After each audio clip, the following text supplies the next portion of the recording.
Siapa Riza Khalid? Dituduh dalam kerusuhan demo di Indonesia, bos migas yang buron. Nama Riza Khalid kembali mencuat di tengah eskalasi demonstrasi yang berujung kerusuhan.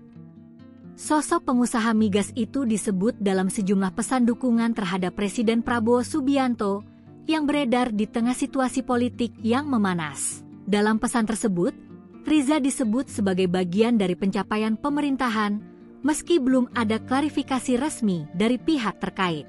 3 menteri yang turut menyinggung nama Riza Khalid dalam pernyataan publik adalah Menko Pangan Zulkifli Hasan, Menteri Perlindungan Pekerja Migran Indonesia Abdul Qadir Karding, dan Menteri Kelautan dan Perikanan Sakti Wahyu Trenggono. Ketiganya menyebut Riza sebagai sosok kontroversial yang sempat dijuluki mafia migas dan menyoroti keterlibatannya dalam dinamika politik dan ekonomi nasional. Lantas, siapa sebenarnya Riza Khalid? Riza Khalid dikenal sebagai pemain besar dalam bisnis perdagangan minyak dan sempat dijuluki The Gasoline Godfather. Namanya kembali menjadi sorotan publik setelah ditetapkan sebagai tersangka. Ia terlibat korupsi tata kelola perdagangan minyak mentah Pertamina tahun 2025 bersama putranya Muhammad Keri Adrianto. Kejaksaan Agung telah menetapkan 18 tersangka dalam kasus tersebut dan hampir seluruhnya telah ditahan. Riza Khalid menjadi satu-satunya tersangka yang belum diketahui keberadaannya dan kini masuk dalam daftar buronan nasional.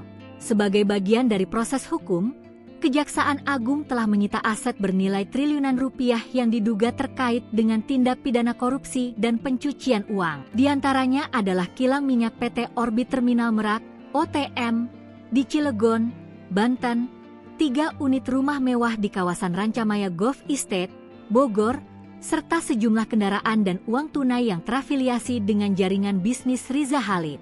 Nama Riza Khalid makin santer dikait-kaitkan dengan kerusuhan di Indonesia belakangan.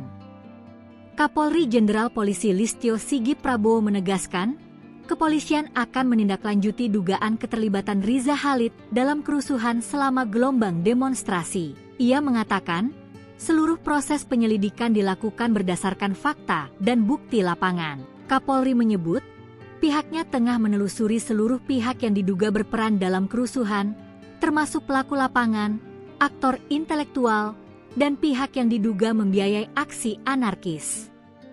Kerusuhan demonstran menyebabkan kerusakan fasilitas publik dan gedung pemerintahan.